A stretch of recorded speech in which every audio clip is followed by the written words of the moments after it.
Hey guys, it's Matthew Zachary, and I want to tell you about the National Comprehensive Cancer Network, or the NCCN. The NCCN creates the treatment guidelines for doctors that help cancer patients lead better lives. But I want you to know that the NCCN also has guidelines for you.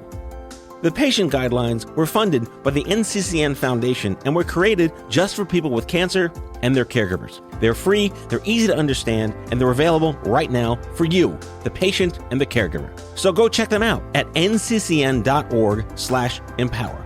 That's nccn.org/empower.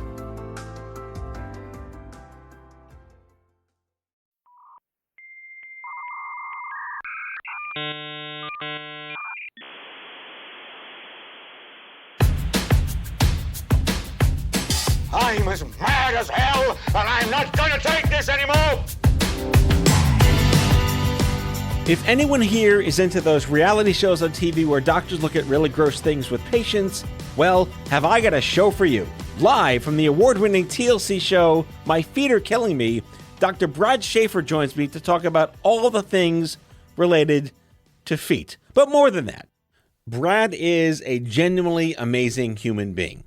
His story is extraordinary. Long before he became famous on TLC, raised in a rural area with a very conservative family, he struggled with his sexual identity his entire life.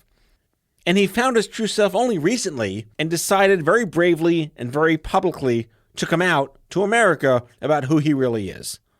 Rest assured, there's plenty of conversation about feet and all the things that come with talking about feet.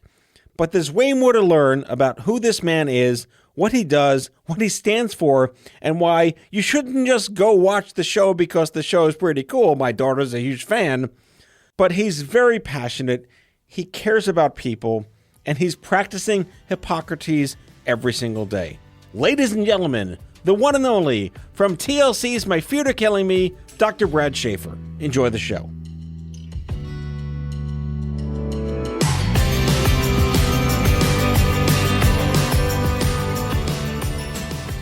Dr. Brad Schaeffer, welcome to Out of Patients.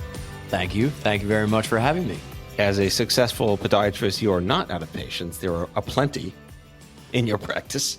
I want to see many more and help many more people. So long future here, hopefully. So my first question is, why feet? It is probably the number one question that I get asked, and then I have to answer. I would say feet need love just like the rest of our body. And I grew up, playing a lot of sports. That being said, I had a ton of foot issues. So I always grew up getting my ankles taped before games and different things like that. So I always knew that there was a need for foot help out there.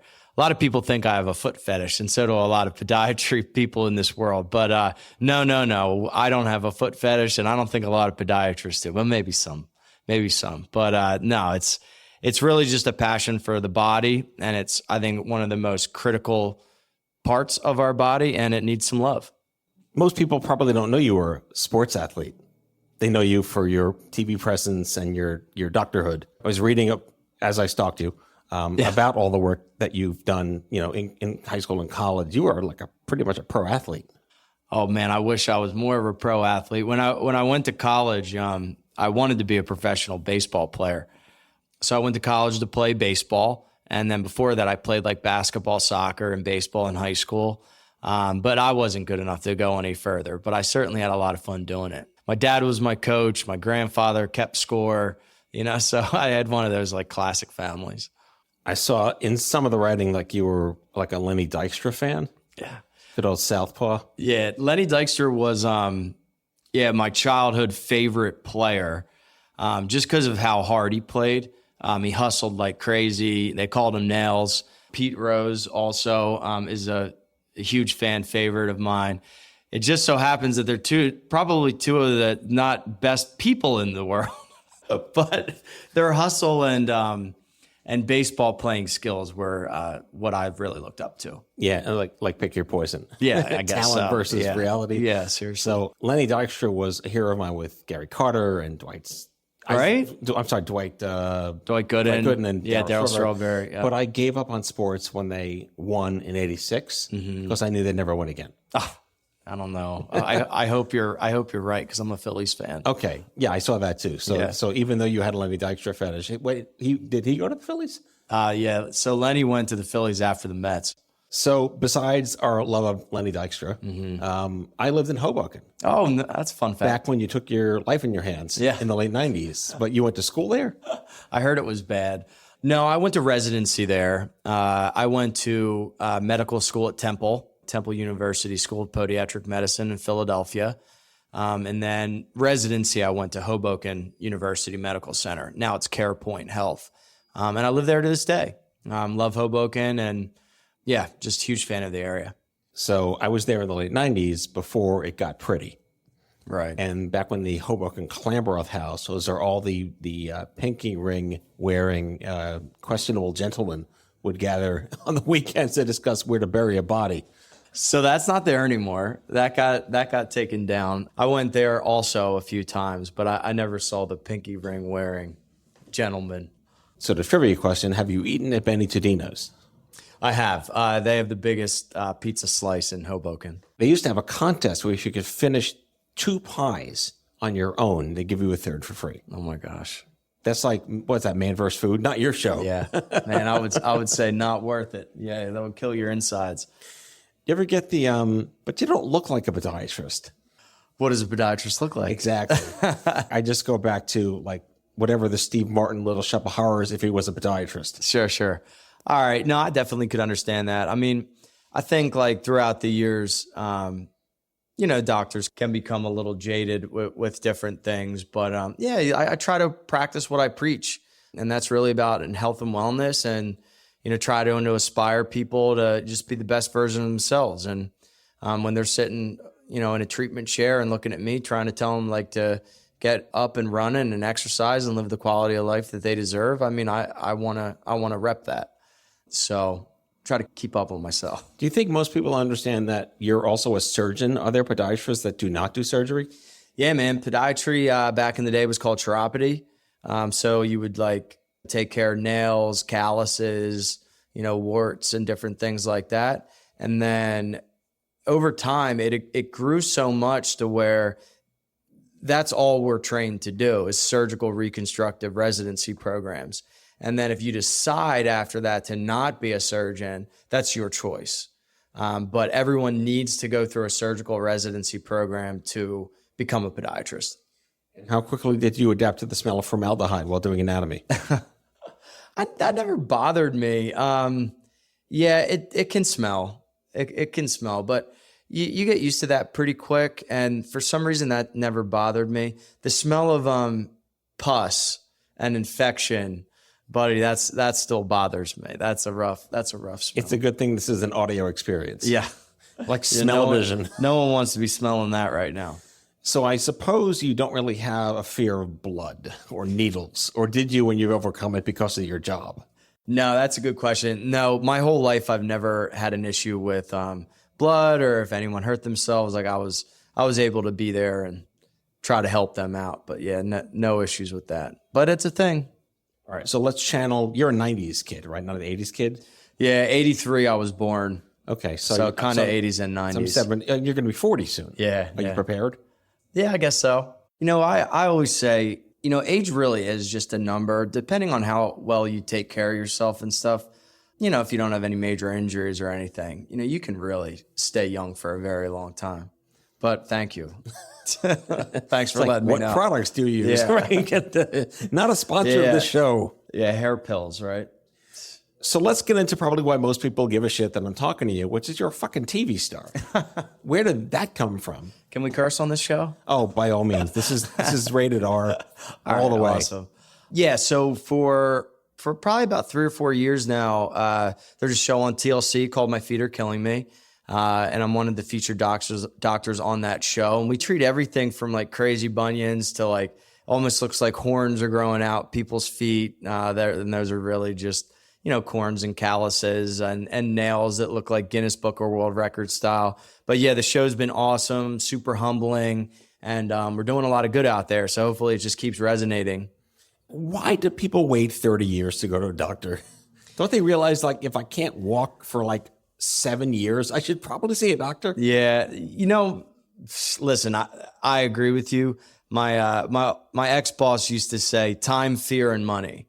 So people don't necessarily have the time. They have a lot of fear. And sometimes, financials are an issue. And sometimes they just don't know if their condition is able to be treated. Now, with a show like this, you're able to see people that probably have the same issue as you and can see how well it is treated, and then they want to get it taken care of. So, all right, that makes sense. Yeah. And without spilling any secrets from your showrunners, like, how do you select who gets on the show? Is it really a contest of which is going to be just more disgusting?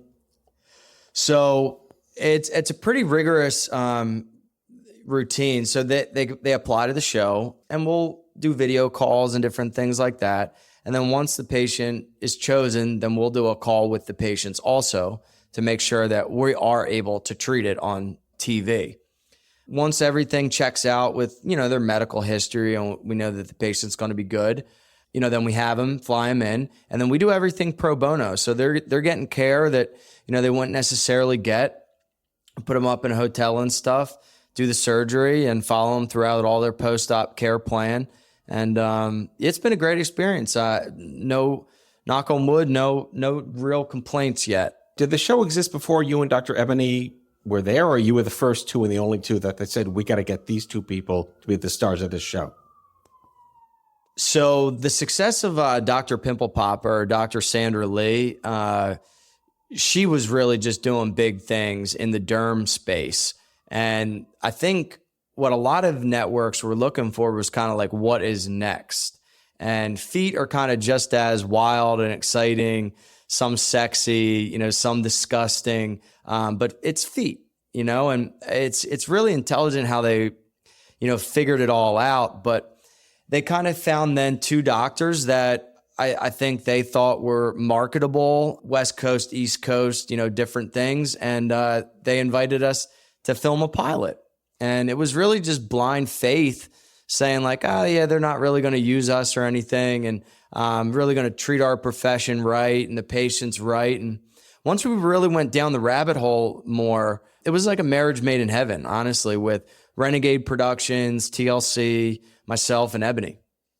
I assume you've met her in person. Yeah, she's great. Give the illusion that you never see, you're in each other's coastal hyperbaric chambers. Yeah. Just because she's from Cali and I'm from here. But no, we see each other a good bit, talk to each other more, text and phone calls, different things like that. Sometimes we'll bounce patient ideas off of each other while filming. But yeah, if we were closer, we'd hang out more, but just logistically. Every now and then you have to call on a lifeline. And Yeah. someone else has to come in.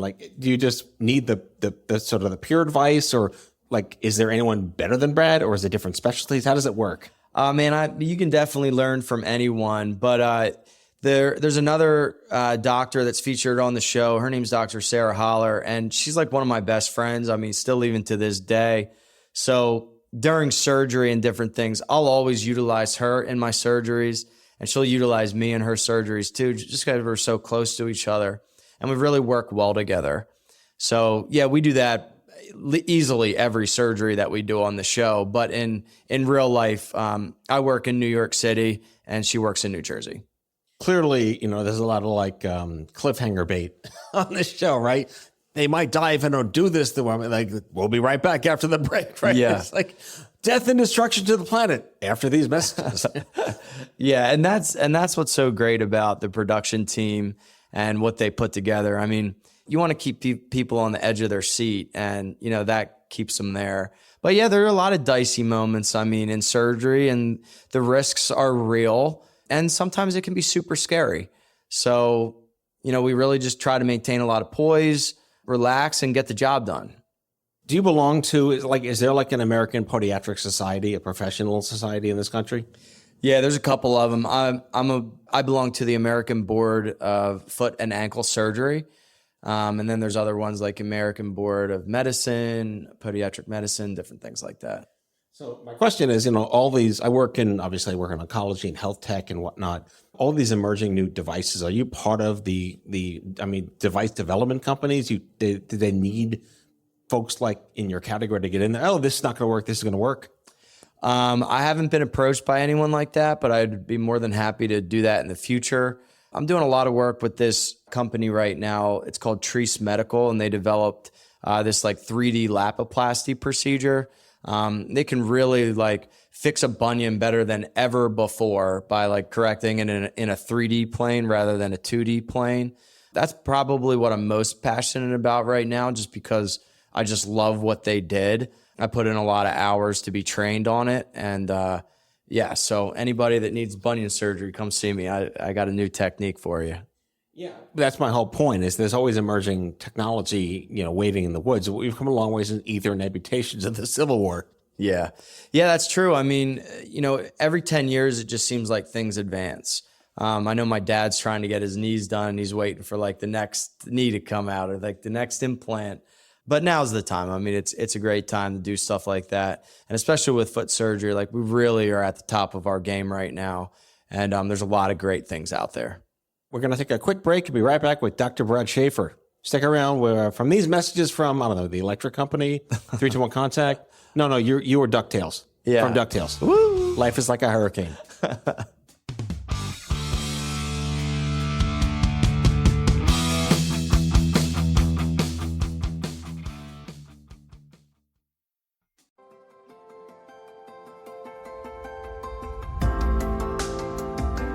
The COVID-19 pandemic showed us how a microscopic virus could upend our lives and how unprepared our society was for it.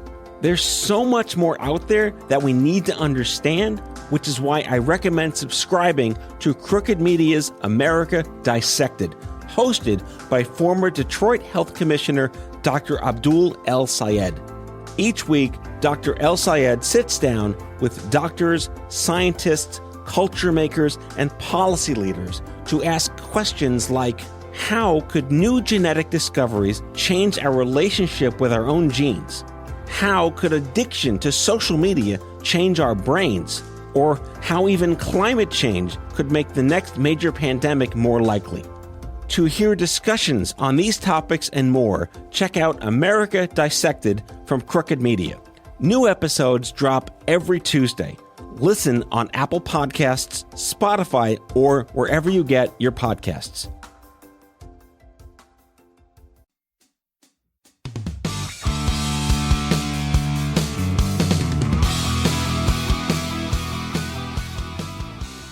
All right, so let's get real. Let's get serious. And I mean, this has been very public. Anyone can just Google your name and see the top SEO search results. You struggled with identifying as a kid. You had some realizations in the past couple of years, and yet here we are in 2023 or 2022, and you had to officially come out in the media. Like, good for you, right? Ellen was fired in 1997 for being actually gay instead of playing just a gay woman, right? Why have we come so far, and yet this was such a big deal? I think growing up, I know, but I always knew that I was gay, but, society, in my opinion, didn't necessarily accept that at that time. I do a big thing with there's a big difference between accepting and understanding. So I talk to my family and friends and different people all the time. It's like, you have to accept people. Yeah, don't get me wrong. But, just take the time to understand them a little bit.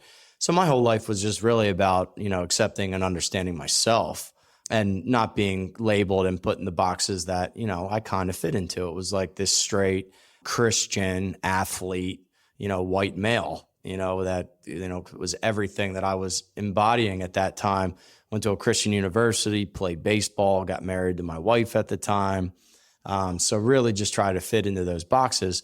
And when life just kind of comes at you a little bit and you grow up, you realize that you don't really belong in the boxes that society placed you in.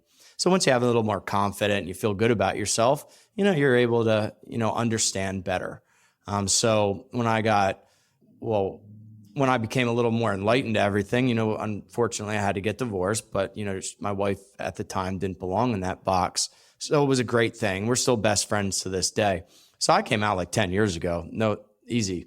But then with the success of the TV show, we never talked about any of that stuff, nor our personal lives on the TV show. So a lot of assumptions were just like the assumptions that when I was younger, straight, athletic, white male, doctor, whatever, is now on a TV show, but I always had to ask the question, or the question was always asked, like, where's his wife, or, you know, where's his partner? It's like, well, we don't really talk about that stuff on the TV show. It's always about the patients.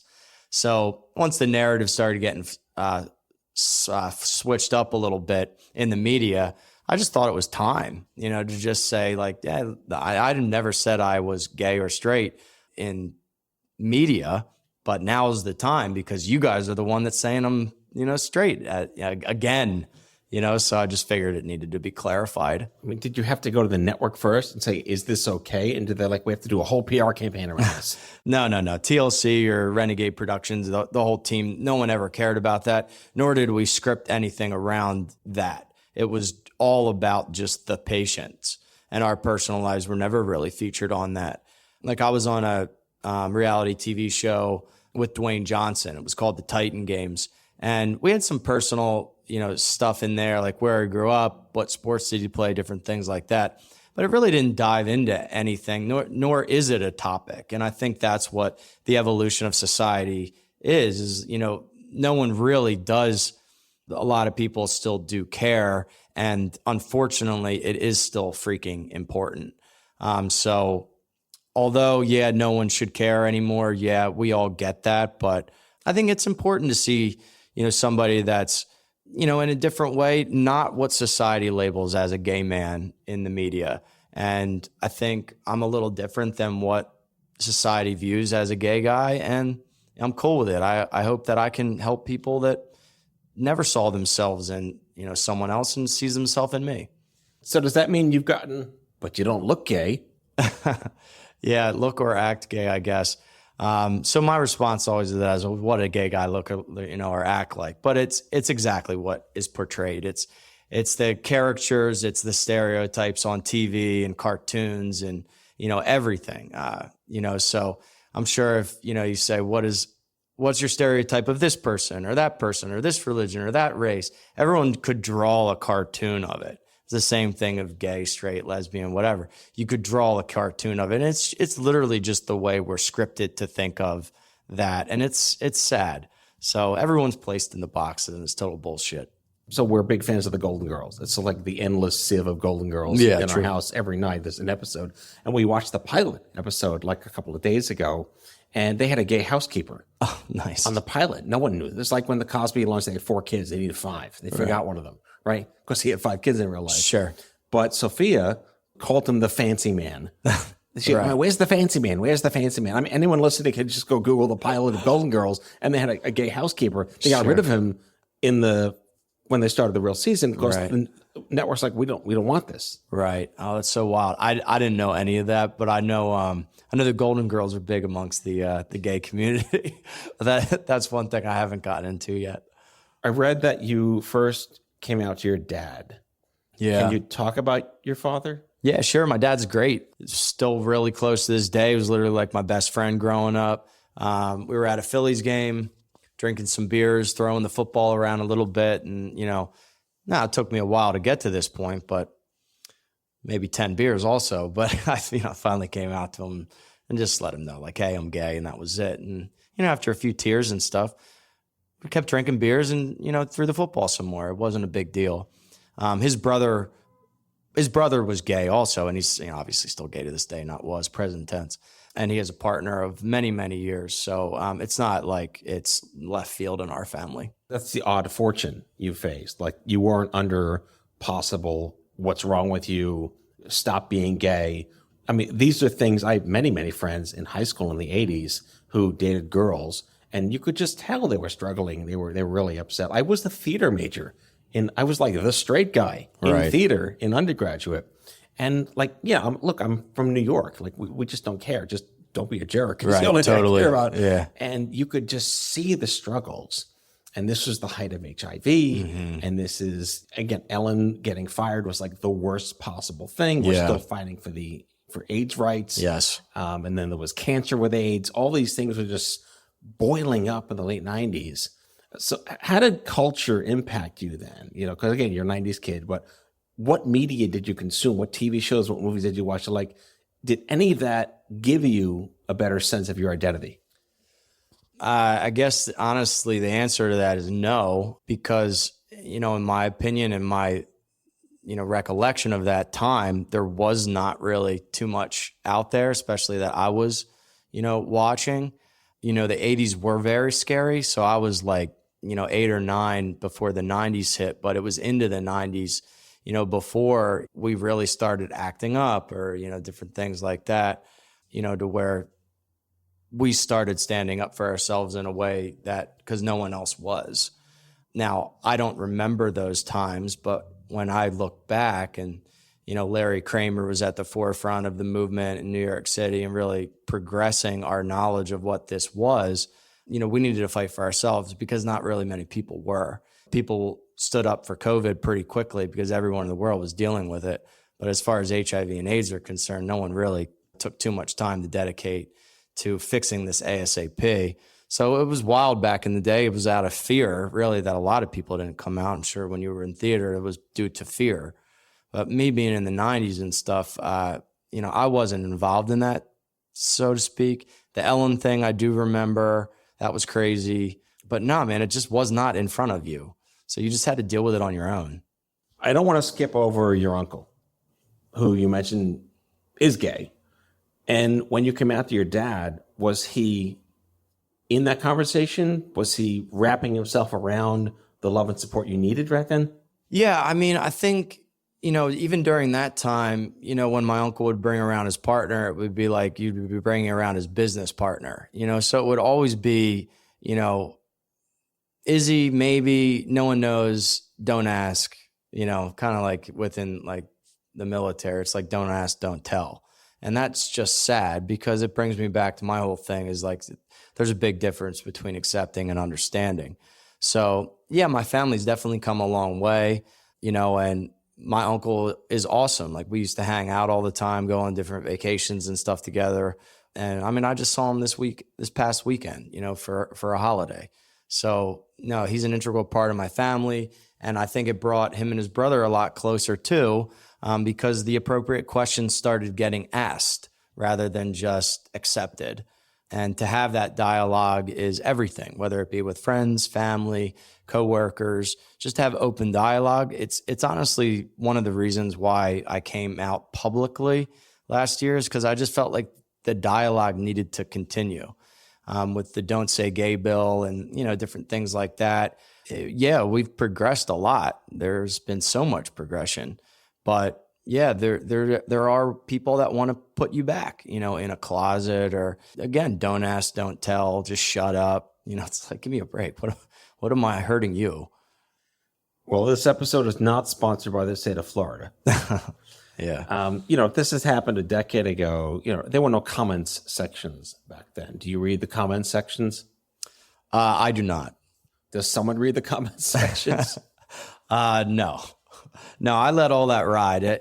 In my social media and just like, work world and stuff, I just put out there what I put out there. And most of it's just like positivity, health and wellness type stuff. And I don't really get into the weeds with too much negativity. And a lot of people don't give it back to me either. So my big thing right now is catfishing. Catfishing, as everyone should know what catfishing is, but a lot of people use people's pictures or different things on social media and they lure women into getting money and taking money, and it's different rings in like different other countries and different things like that. But that's my biggest thing right now. So the only negativity with all of that is catfishing. So social media needs to do something about that. Right. So let's go back to the operating room. How do they sterilize the cameras? They just stand back from a safe distance and make sure they're not anywhere near there. So it's sterile if you're at a safe distance. Has anyone dropped a camera while you're inside somebody taking out an important body part? No, my gosh, that would be nuts. I'd have to block it and use some of my old baseball skills. Thankfully, that has not happened. So I guess you've had to adapt to them being in the room while you're doing this and not getting distracted, right? They have to maintain absolute silence. Yeah, for sure. In the OR, usually we're in there like talking to colleagues or listening to some music. Like it's not always just beeps of the heart, that in silence. So yeah, they can be in there and chatting. It was getting used to, like, how are you feeling right now in this moment, Dr. Schaeffer? It's like, I'm feeling good. Why don't you leave me alone right now? Because I'm focused, But you know that it's for a TV show, and you have to discuss how you're feeling internally, what's going on in the foot. Are there any complications? And then you just realize that is just part of, this procedure. And I kind of like it. You talk about your feelings in real time, the stresses, struggles, why you're sweating. Then there's like the confessionals in between that you have to shoot separately afterwards, I assume, and they have to help you remember what happened and script it a little bit. Yeah, so we film those like at the end of a shoot week or something. So they'll sit you down and then you have to relive in real time, speak in present tense, and different things like that. So that's interesting. But the team's so good where they help you out through all that. Let's do a quick lightning round wrap up on the skeevometer. Okay. Because I've read, some of your favorites, some of your most disgustings. Like, can you pick the Mount Rushmore? I mean, people can find the episodes, I assume, but do you have a personal Mount Rushmore of why do I do this job? There was a guy, I say it all the time, but he literally was like that person in my mind. He had like barnacles on the bottom of his feet, almost like on a ship. And I needed to take a blade. I went through like 10, 15 blades, just getting all these calluses, quote unquote, or masses off the bottom of this guy's foot. And he had a condition, that was left untreated for a very, very long time. And it sucks that he was dealing with that. So he walked around with that shame and pain for his whole life. And it took me a very long time to get off all that shame and pain. So hopefully he's doing well right now. Big shout out to that guy. I haven't talked to him in a while. Some patients you kind of lose touch with because you don't have their numbers and stuff from the production. Do you feel like the amputations are a loss or a gain? Because it must be the hardest part of your job. I think the consult and discussing with patients that's the only treatment option. But if you have a mass like the size of a bowling ball on the front of your foot where you can't walk, you can't run, jog, whatever, and then once you remove that painful issue, you're able to do whatever. So it's a huge gain. I used to like doing those on the show because although you weren't reconstructing something back to like a perfect foot, the quality of life that those patients gained, I think were some of our most successful cases. But yeah, it's wild. Just like the dialogue, the tears, the surgery was pretty wild. And yeah, sometimes you had to remove body parts to achieve that, but it's what medicine is. And final thought, you must be thrilled COVID is kind of over and you could return to seeing people in person without the masks or whatever precautions matter, because I can only imagine the stressors you had gone through while shooting during the pandemic. Yeah, COVID sucked. We had a COVID season where I was literally filming from like my upstairs while a pandemic was occurring. So they shipped us like equipment. I was shooting upstairs. It was hot at some points. I was like dripping sweat. I needed to be in like a shirt and tie. It was awful. Then when we were allowed back into the offices and stuff, everyone wore masks. Then we had to wear masks when we were talking to patients. Like, people are on the show to see your personality, your smile, your empathy, and different things like that. And we're all covered up in masks. So I think that hurt the show a little bit too. But the relatability aspect of it, yeah, it didn't just hurt people in production, but it hurt a lot of patients, along the way. Dr. Brad Schaeffer, what was your degree? It's like what's your acronym after your name? DPM. What does it stand for? Doctor of Podiatric Medicine. There you go. Dr. Brad Schaeffer, DPM, the star of the hit TLC series, My Feet Are Killing Me. What season are you in now? 4.5. You're about to go into 5. Well, pack me in your luggage. I'd love to be there and watch it in real time. Thank you so much for coming on the show. It's a pleasure to meet you. I appreciate that. Thank you very much for having me.